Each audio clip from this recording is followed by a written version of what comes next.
إن الحمد لله حمدا كثيرا طيبا مباركا فيه وأشهد أن لا إله إلا الله وحده لا شريك له وأشهد أن محمدا عبده ورسوله أما بعد فأعوذ بالله من الشيطان الرجيم بسم الله الرحمن الرحيم والسابقون الأولون من المهاجرين والأنصار والذين اتبعوهم بإحسان رضي الله عنهم ورضوا عنه بسم الله الرحمن الرحيم رب اشرح لي صدری ویسر لی امری واحلل عقدۃ من لسانی یفقہوا قولی۔ ناظرین، سیرت النبی صلی اللہ علیہ وسلم کے اس 29ویں ایپیسوڈ میں آپ تمام کا استقبال ہے۔ السلام علیکم ورحمۃ اللہ وبرکاتہ۔ گزشتہ ایپیسوڈ میں جو ہم نے بات آپ کے سامنے رکھی وہ یہ کہ نبی صلی اللہ علیہ وسلم کی ہجرت تکمیل ہوئی اور آپ صلی اللہ علیہ وسلم اور صحابہ کی بڑی جماعت مکے سے نکل کر اللہ عز و جل کے حکم کی فرمانبرداری کرنے کے لیے مدینہ کی ہجرت کر مدینہ کے حالات یہ ہیں ناظرین کہ انصار انہیں کہا جاتا ہے جو مدینہ کے رہنے والے لوگ تھے جنہوں نے اسلام قبول کیا اور اسلام قبول کرنے کے بعد مسلمان اور نبی صلی اللہ علیہ وسلم کے حالات دیکھ کر کہ کس طرح انہیں پولیٹیکل پاور کے ذریعے کمزور کرنے کی کوشش کی گئی اور کس طرح پولیٹیکل پاور کے ذریعے اسلام کی دعوت کو مٹانے کی کوشش کی گئی اور کس طرح پولیٹیکل پاور کے ذریعے نبی صلی اللہ علیہ وسلم کے قتل کی کوششیں کی گئی، یہ تمام حالات کا ان لوگوں نے جائزہ لے کر ایک بہت ہی جرت مندانہ جو سو ان لوگوں نے ڈیسیشن لیا اور مشرکین مکہ جس کی اس وقت ایک بہت اچھا پولیٹیکل پاور دنیا کے اندر تھا، دنیا کے لوگ قریش کے لوگوں کو اچھی طرح جانتے تھے ان کے حاجیوں کی خدمت کی وجہ سے۔ اس طرح قریش کو جو آزاد ویزا تھا کسی بھی ملک میں جا کر جو سو تجارت کرنے کا، یہ سارے رسوخات کا استعمال کرتے ہوئے اور اپنے آپ کو پاورفل سمجھتے ہوئے مشرکین مکہ نے قریش نے نبی صلی اللہ علیہ وسلم کو، آپ صلی اللہ علیہ وسلم کی دعوت کے کام کو اور ان لوگوں نے جس دعوت کو تسلیم کیا یعنی جن کو صحابہ کی جماعت کہا جاتا ہے، مردوں میں سے بھی عورتوں میں سے بھی، ان سب کو ختم کرنے کی کوشش کی۔ یہ تمام تر حالات دیکھ کر انصار یعنی مدینے کے لوگوں نے جب ان کے دلوں میں اسلام داخل ہوا تو اللہ عز و جل نے ایسی محبت ان کے اندر ڈال دی اسلام کے لیے کہ نبی صلی اللہ علیہ وسلم اور تمام صحابہ کے لیے مدینے کے دروازے ان لوگوں نے کھول دیے، حتیٰ کہ مسلمان مدینہ شفٹ ہو گئے، نبی صلی اللہ علیہ وسلم نے مدینہ تشریف لا چکے۔ لیکن آپ کو گزشتہ ایپیسوڈ میں بات بتائی گئی کہ یہاں پر کسی بھی جو سو مکے سے آنے والے صحابی جو ہجرت کر آئے ان کی کوئی اون پراپرٹی مدینے میں نہیں تھی، ان کا کوئی ذاتی گھر یہاں مدینے میں نہیں تھا۔ انصاری مہاجرین کی مدد کیا کرتے تھے۔ انصار نبی صلی اللہ علیہ وسلم کی مدینہ آمد ہونے تک مہاجرین کو ٹیمپرری جو سو ٹینٹ دیا کرتے تھے، یعنی ان کے لیے رہنے سہنے کا انتظام، ان کے لیے کھانے پینے کا انتظام کرتے تھے۔ بات یہ طے ہوئی تھی کہ جب نبی صلی اللہ علیہ وسلم ہجرت کر مدینہ آ جائیں گے تب ہم بیٹھ کر آپس میں اس معاملے کو ڈیل کریں گے کہ آپ کا گھر کیا ہوگا، آپ کا کاروبار کیا ہوگا، یا اگر ہم آپ کی مدد کریں گے تو کس حد تک ہم آپ کی مدد کریں گے، کس حد تک ہم آپ کا ساتھ دے سکیں گے۔ یہ سب کچھ باتیں روک دی گئی تھی، لیکن فی الفور وہ لوگ جو ہجرت کر آتے تھے ان کے لیے کھانے پینے اور رہنے کا ٹیمپرری انتظام کیا جاتا تھا۔ یہ انصار جو مدینے کے رہنے والے لوگ ہیں مہاجرین کے لیے جو مکے سے ہجرت کر آ رہے تھے ان کے لیے کرتے تھے۔ جو نبی صلی اللہ علیہ وسلم مدینہ شفٹ ہوئے، ابو ایوب انصاری کے مکان میں آپ صلی اللہ علیہ وسلم نے رہنا شروع کیا، اس وقت تک جب تک کہ اللہ کے نبی صلی اللہ علیہ وسلم اپنا گھر نہ بنا لے۔ سب سے پہلا کام جو نبی صلی اللہ علیہ وسلم مدینہ آنے کے بعد کیا وہ یہ آپ صلی اللہ علیہ وسلم کے سامنے 3 بڑے چیلنجز تھے۔ سب سے پہلا چیلنج نبی صلی اللہ علیہ وسلم کے سامنے یہ تھا وہ مہاجرین اور انصار کی جماعت کے درمیان بھائی چارگی محبت کو پیدا کرنا۔ ایک طرف انصار ہیں جو مدینے کے رہنے والے ہیں، جن کا سب کچھ، جن کا گھر بار، تمام چیزیں، ہر چیز ان کی مدینے میں ہے، لیکن دوسری طرف وہ لوگ جو کئی بڑی تعداد میں مکہ سے سب کچھ چھوڑ چھاڑ کر مدینہ آ چکے تھے، جن کا کاروبار مکے میں تھا، جن کا گھر مکے میں تھا، جن کی پراپرٹی مکے میں تھی،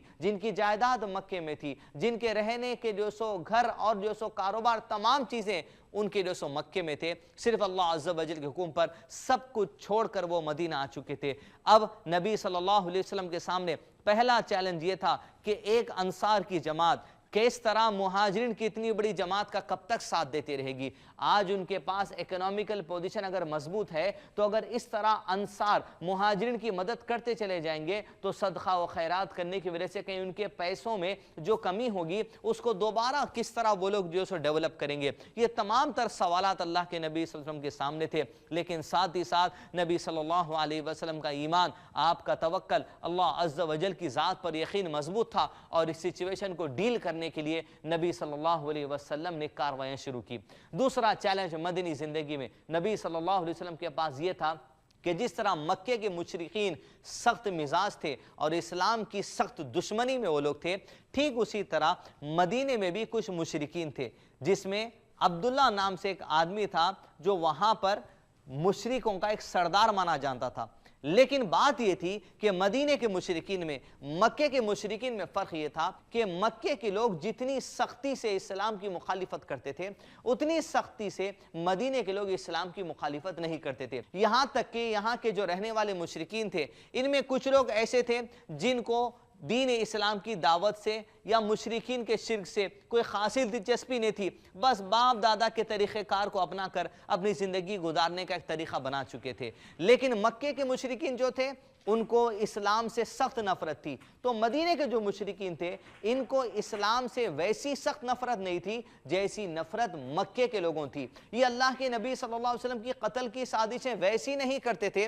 جیسے مشرکین مکہ کیا کرتے تھے۔ تو نبی صلی اللہ علیہ وسلم کے سامنے دوسرا اہم چیلنج یہ تھا، یہ مشرکین کے ساتھ معاہدے کرنا، ان کے ساتھ ایسے ایگریمنٹس کرنا، اس وقت کے کلچر کے حساب سے ایسے پولیٹیکل ایگریمنٹس ان سے کرنا ہے کہ جس پولیٹیکل ایگریمنٹ کے بعد ہماری دعوتی کام کو مدینے کے سرزمین پر دھکا نہ پہنچے، اور ساتھ ہی ساتھ مدینے میں رہ کر اسلام پہ عمل کرنے والے لوگوں کو کسی بھی طرح کی تکلیف نہ پہنچے جیسی تکلیف مکہ میں لوگ اسلام پر عمل کرنے پر پہنچاتے تھے۔ تیسرا اہم چیلنج مدنی زندگی میں آپ صلی اللہ علیہ وسلم کے سامنے یہ تھا، وہ وہاں کے رہنے والے یہود تھے، یہود جو جزیرۃ العرب میں عرب کے ان علاقوں میں پھیلے ہوئے تھے۔ ان کا کام یہ تھا، یہ عرب میں بڑے بزنس کرتے تھے، ان کا خاص بزنس جو ہوا کرتا تھا وہ سودی بزنس ہوا کرتا تھا۔ یہ لوگوں کو یعنی عرب کے قبیلے جو ہوتے تھے، عرب کے قبیلے والوں کو سود پر پیسہ دیتے تھے اور ہتھیار دیتے تھے، اور ہوتا یہ تھا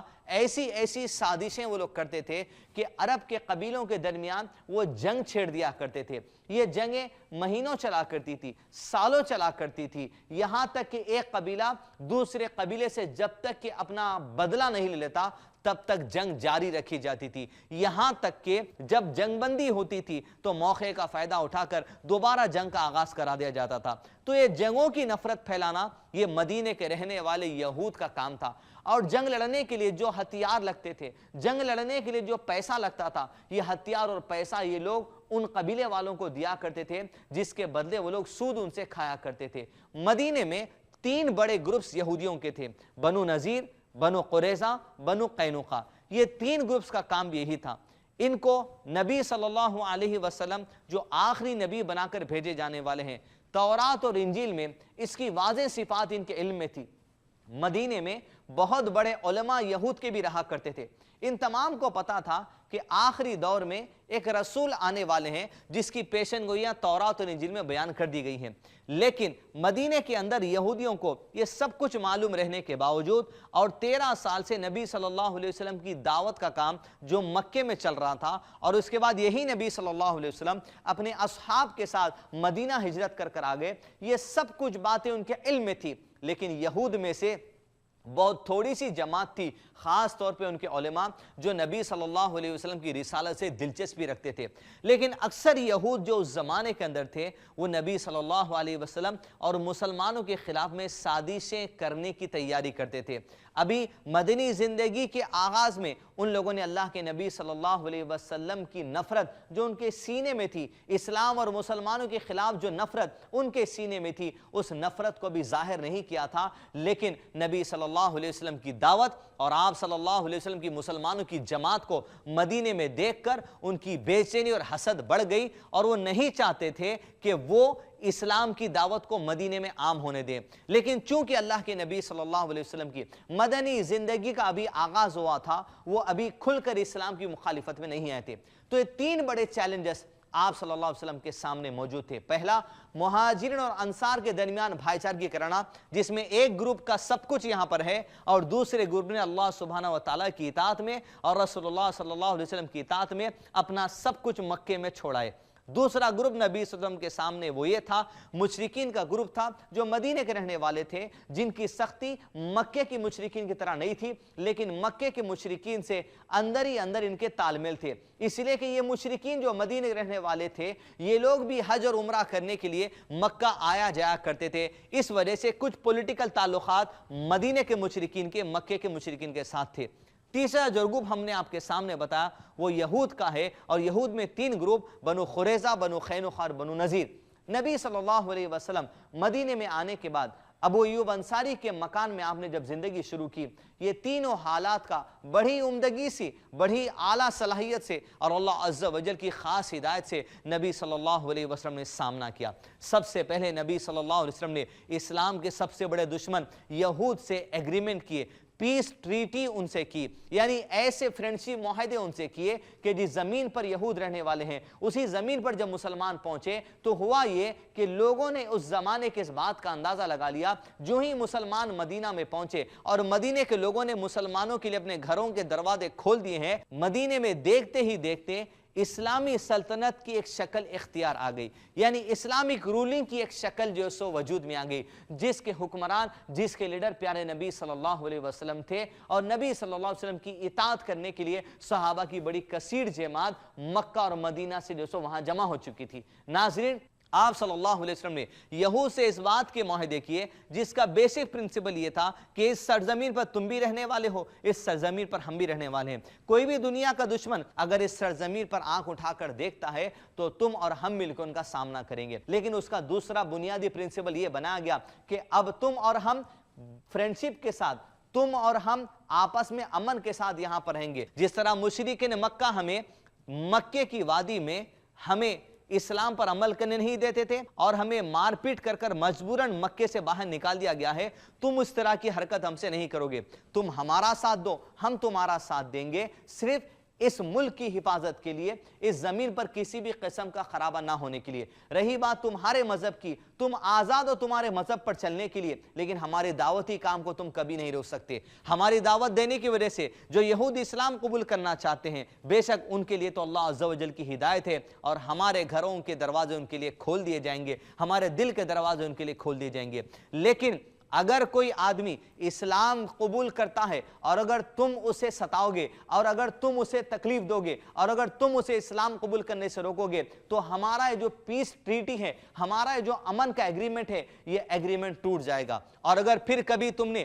اسلام کی دعوت کو مدینے میں دیکھتے ہوئے کہ بہت تیزی سے جو سو مدینے کی گلیوں میں پھیل رہی ہے یا دنیا کے اندر پھیل رہی ہے، اگر تم اسلام کے خلاف سازش کرو گے یا اسلام کے وہ دشمن، خاص طور پہ قریش کے لوگ جو مکے کے رہنے والے ہیں، ان کے کسی کہنے پر اگر تم ان کی باتوں میں آ کر اگر ان سے تم لوگوں نے ایگریمنٹ کر لیا یا مدینے میں رہنے والے مسلمانوں سے جنگ کرنے کی کوشش کرو گے یا ہمیں مدینہ سے باہر نکالنے کے خلاف مشرکین مکہ یا دنیا کے کوئی بھی دشمن کی مدد کرنے کی کوشش کرو گے تو تمہارا اور ہمارا جو امن کا ایگریمنٹ ہے، یہ پیس ٹریٹی ہے، یہ خود بخود کولیپس ہو جائے گی، اسے توڑ دیا جائے گا۔ اب اگر اس پیس ٹریٹی کو توڑنے میں پہل کرو گے تو مسلمانوں کے اس بات کا اختیار ہوگا کہ ہم تمہیں مدینہ سے باہر نکال کر دوسرے ملک کی طرف روانہ کر دیں گے۔ انہی باتوں کے ساتھ جس کے 2 بیسک پرنسپلز تھے، نبی صلی اللہ علیہ وسلم نے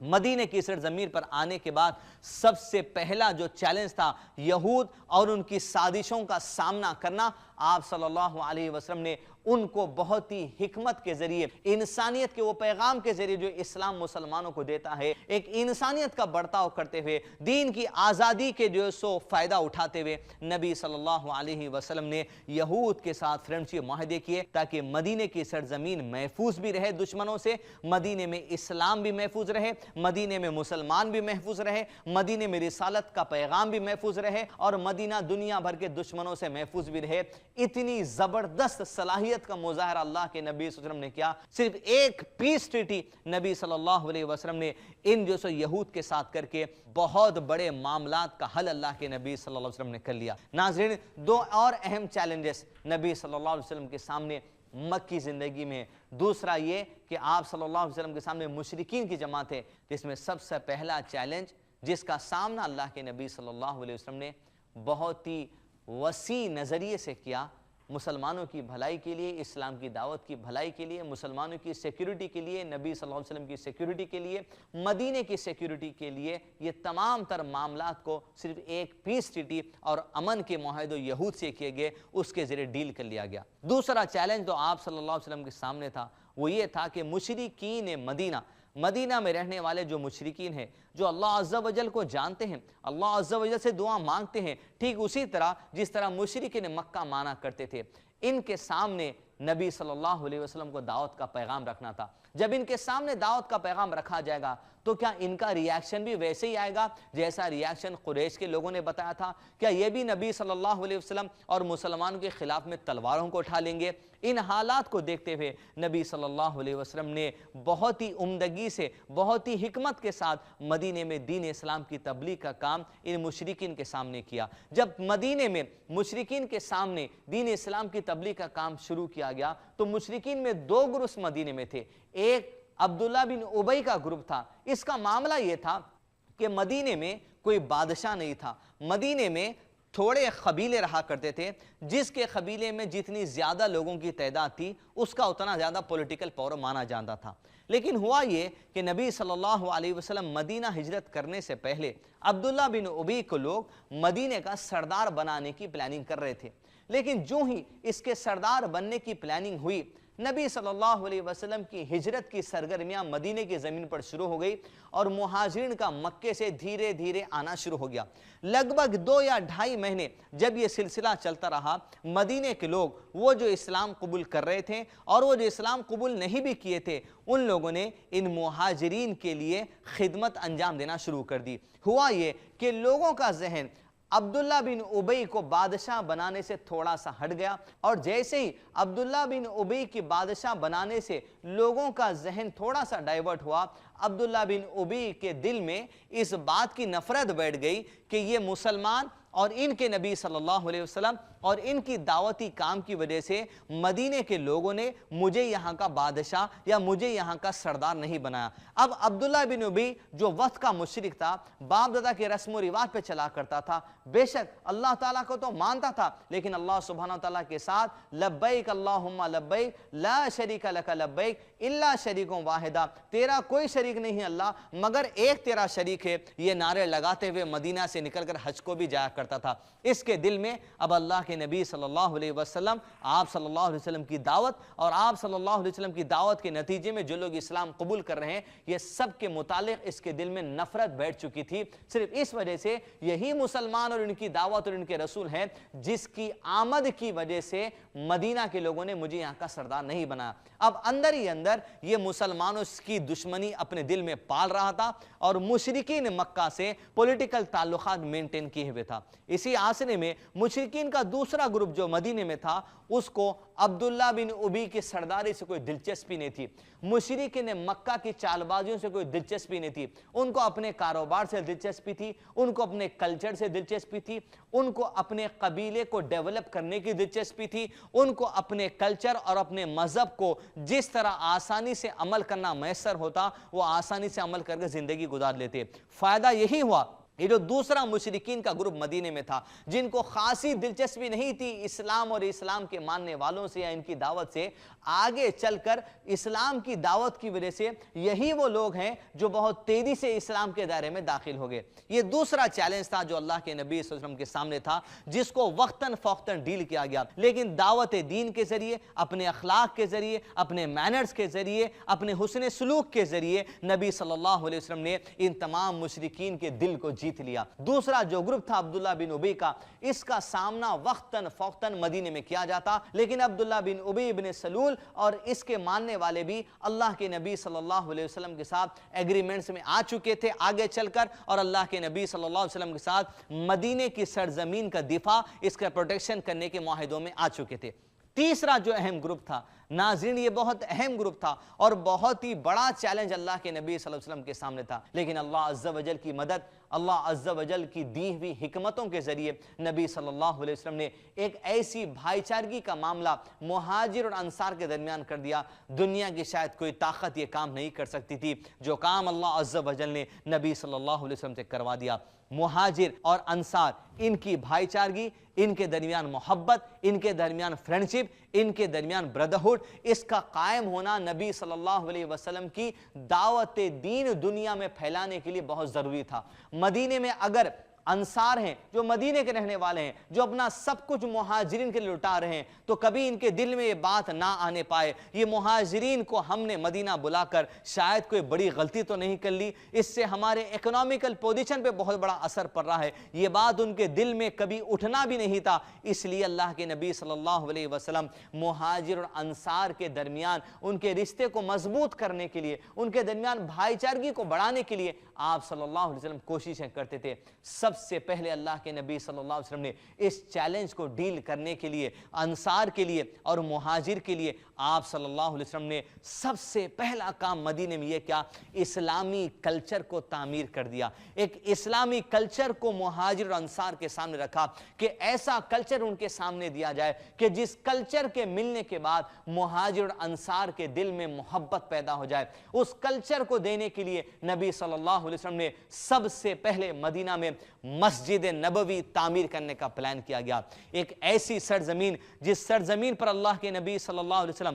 قصوہ اونٹنی پر بیٹھ کر آئے تھے، جہاں پہلی مرتبہ قصوہ اونٹی رکی تھی، اسی مقام پر نبی صلی اللہ علیہ وسلم جہاں اترے تھے، یہ وہی جگہ ہے جو یتیم بچوں کی جگہ تھی۔ اس کو مال جمع کر نبی صلی اللہ علیہ وسلم نے اس جگہ کو خریدا، اور خرید کر آپ صلی اللہ علیہ وسلم نے اسی سرزمین پر مدینہ کی جہاں پہلی مرتبہ آپ صلی اللہ علیہ وسلم کی اونٹنی قصوہ رکی تھی، وہاں پر مسجد نبوی تعمیر کرنے کا فیصلہ لیا گیا۔ سب سے پہلا فیصلہ مدینے میں آنے کے بعد جو صحابہ کی خیر کے لیے، اسلامی کلچر کو وجود دینے کے لیے، مدینے کی سرزمین، عرب کی سرزمین جہاں پر اسلام اور اسلام کے ماننے والے پھیل رہے تھے، اب ان کا کلچر پھیلانے کے لیے، اسلامی دعوت پہنچانے کے لیے اسلام کا سب سے پہلا مرکز مسجد نبوی تعمیر کرنے کا فیصلہ لیا گیا۔ ناظرین، اسی مسجد کی جگہ جب خریدی گئی، اس کے بغل میں ایک چھوٹی اور جگہ لی گئی۔ یہ جگہ لینے کا مقصد یہ تھا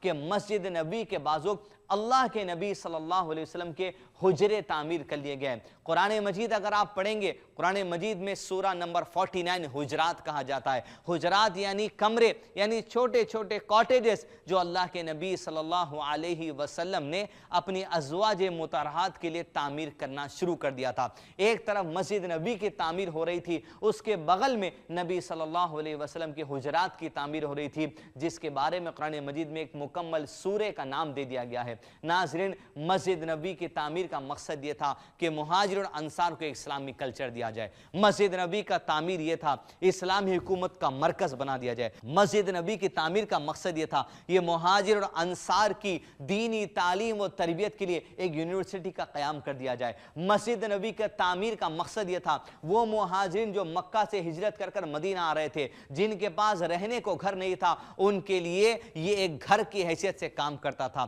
مسجد نبی کے تعمیر کا مقصد یہ تھا وہ لوگ جو کبھی بیمار ہو جایا کرتے تھے، جن کے لیے کوئی گھر میں کسی کو سہارا نہیں ملتا تھا، ایسے لوگوں کو مسجد نبی پہلے ہاسپٹل کا کام بھی جو سو لیا، اس مسجد نبی سے ہاسپٹل کا بھی کام لیا گیا۔ مسجد نبی کے تعمیر کا مقصد یہ تھا کہ صحابہ کرام وہاں پر بیٹھ کر ریسرچ کا کام کرتے چلے جائیں، قرآن مجید جو نازل ہوتا اس کو نوٹ کیا جاتا وہاں بیٹھ کر، احادیث نبوی صلی اللہ علیہ وسلم جو اللہ کے نبی صلی اللہ علیہ وسلم اپنی زبان سے احادیث کہتے ان کو بیٹھ کر وہاں نوٹ کیا جاتا، ریسرچ کا کام کیا جاتا، ہاسپٹل کے طور پہ استعمال کیا جاتا، یونیورسٹی کی حیثیت سے کام لیا جاتا، بے سہاروں کے لیے گھر کا کام لیا جاتا، اور تعلیم و تربیت کا کام لیا جاتا، اور اس کے ساتھ ہی ساتھ 5 وقت کی نماز کے لیے مسجد نبی کا استعمال کیا جاتا۔ ناظرین، جب مسجد نبی کی تعمیر کا کام شروع کیا گیا، انصار اور مہاجر مل کر اینٹوں کی دیوار جو سو وہاں پر اٹھاتے، مٹی کو پانی میں ملایا کرتے، اور کھجور کے پتوں کا چھت کا انتظام کرتے،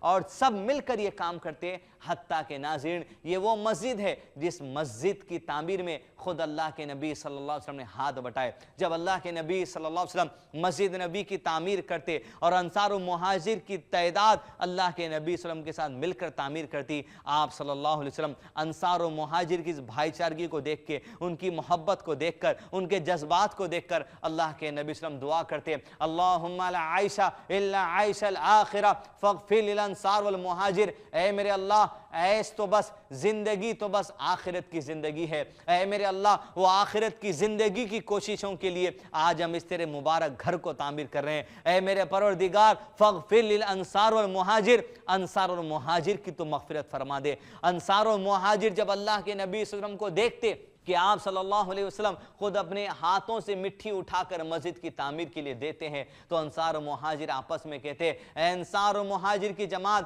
اللہ کے نبی صلی اللہ علیہ وسلم کام کرتے رہیں اور اگر ہم ہاتھ پہ ہاتھ رکھ کر بیٹھے رہیں تو یہ تو بڑی گمراہی کا کام ہوگا، اٹھو تم بھی مسجد نبی کی تعمیر میں حصہ لو۔ یوں صحابہ اکرام کی جماعت، انصار کی جماعت، مہاجرین کی جماعت اللہ کے نبی صلی اللہ علیہ وسلم خود مسجد نبی کی تعمیر کرتے۔ جب تعمیر مکمل کر لی گئی ناظرین تو اللہ کے نبی صلی اللہ علیہ وسلم مدینہ شفٹ ہونے کے کئی مہینوں تک مسلمانوں کے لیے جو قبلہ تھا وہ قبلہ بیت المقدس ہی تھا، لیکن کچھ مہینوں کے بعد جب اللہ عز و جل نے جب قبلہ تبدیل کر دیا گیا تو مسلمان کعبۃ اللہ کی طرف رخ کر کر نمازوں کو قائم کرنے لگے۔ ناظرین یہ پہلا موقع تھا جب مسجد نبوی کی تعمیر کر لی گئی تو مسلمانوں کے لیے ایک اسلامی کلچر وجود دیا گیا۔ وہ کیسے دیا گیا؟ وہ اس طرح دیا گیا کہ مکے میں جب مسلمان تھے تو 5 وقت کی نماز مکی زندگی کے آخری سال میں فرض کر دی گئی تھی، لیکن وہاں لوگ نماز پڑھتے تھے تو گھاٹیوں میں چھپ کر پڑھا کرتے تھے، لیکن وہاں کھل کر اذان نہیں دی جاتی تھی۔ مسجد نبی کی جب تعمیر کر لی گئی تو مسلمانوں کے لیے 5 وقت کی نماز پڑھنے کے لیے، ان کو بلانے کے لیے اذان دینے کا اہتمام کیا گیا۔ مسجد نبوی میں 5 وقت کی اذان دی جانے لگی۔ یہ ایسی مبارک جو سو گھڑی تھی جہاں 13 سال کی دعوت میں گھڑی نصیب نہیں ہوئی تھی۔ 13 سال تک مشرکین مکہ لا الہ الا اللہ کے نعرے سے نفرت کرنے والے، رسول اللہ صلی اللہ علیہ وسلم کو آخری رسول ماننے سے نفرت کرنے والے، لیکن مسلمانوں کی جرت، مسلمانوں کی ہمت، مسلمانوں کا ایمان، مسلمانوں کا تقوی، مسلمانوں کا توکل اللہ، مسلمانوں کا اللہ عز و جل کی ذات پہ یقین نے مسلمانوں کو آج اس مقام اور مرتبے پہ لا کھڑا کر دیا۔ ایسا پاور مسلمانوں کو عطا کر دیا گیا، ایسی قوت مسلمانوں کو عطا کر دی گئی۔ وہ عرب کی سرزمین جہاں لوگ مسلمانوں کو مار پیٹ کرنے کی پلاننگ کر رہے تھے، وہی عرب کی سرزمین پر کھڑے ہو کر مسلمانوں نے ایک ایسے کلچر کو وجود دے دیا کہ جس مسجد نبی میں کھڑے ہو کر مسلمان اشہدو ان لا الہ الا اللہ کی گواہی دینے لگے، اشہدو ان محمد رسول اللہ کی گواہی دینے لگے صلی اللہ علیہ وسلم۔ ناظرین ہمت کر کر تو دیکھیے، حوصلہ اٹھا کر تو دیکھیے، اللہ عز و جل کی ذات پر ویسا یقین کر کر تو دیکھیے جیسا یقین کرنے کا حق ہے۔ زمانہ آج تاریخ نگار ہسٹورینز جب اللہ کے نبی صلی اللہ علیہ وسلم کی زندگی، صحابہ کی زندگی کے لمحات کو دیکھتے ہیں کہ کیسے حالات 13 سال پہلے تھے اور کیسے حالات بس گزشتہ کچھ مہینوں میں بدل گئے، تاریخ نگاروں کی آنکھیں اس بات پر یقین نہیں کر سکتی۔ وہ ضرور کہیں گے تاریخ نگار کہ ضرور ان کے پیچھے خاص قوت تھی۔ وہ قوت کیا تھی؟ اللہ عز و جل کی ذات پر یقین تھا۔ وہ قوت ان کے دل میں ایمان تھی جو اللہ عز و جل نے عطا کر دیا تھا۔ وہ قوت ان کے پاس اللہ عز و جل کا دیا ہوا تقوی تھی جس تقوی کو لے کر وہ عمل بھی کرتے تھے اور دنیا میں اسلامی تعلیم کو عام کرتے تھے۔ مدنی زندگی کا آغاز ہو چکا ہے۔ پہلا چیلنج یہود سے ڈیل کر لیا گیا، مشرکین کو دعوت دی جاتی، دوسرا چیلنج، اور مشرکین کا جو دوسرا گروپ ہے ان سے وقتاً فوقتاً ڈیل کیا گیا۔ تیسرا معاملہ نبی صلی اللہ علیہ وسلم ڈیل کر رہے ہیں وہ یہ انصار و مہاجر کی بھائی چارگی، جس میں سب سے پہلا کام اللہ کے نبی صلی اللہ علیہ وسلم نے یہ کیا کہ ان کے لیے اسلامی کلچر دینے کے لیے مسجد نبوی کی تعمیر کی گئی، جس میں 5 وقت کی اذان دینا شروع کر دیا گیا۔ 5 وقت مہاجر اور انصار کے درمیان مسجد نبوی میں نماز پڑھنے کے لیے آتے اور ایک اسلامی ماحول مدینے کی سرزمین پر قائم ہو چکا ہے۔ ناظرین اب اسلامی ماحول قائم ہونے کے بعد کس طرح اللہ کے نبی صلی اللہ علیہ وسلم انصار و مہاجر میں بھائی چارگی پیدا کرنے میں کامیاب ہوئے، کیا ان کی قربانیاں ہیں، کیسے انصار و مہاجر تیار ہوئے جنگ کے میدان میں جانے کے لیے، کیسے اپنی جان اور اپنی مالوں کا نذرانہ لے کر مجھ تک اور آپ تک دین اسلام کی تعلیم پیش کرنے کے لیے تیار ہوئے، یہ آنے والے حالات مزید ایپیسوڈ میں آپ کے سامنے بیان کیے جائیں گے۔ تب تک کے لیے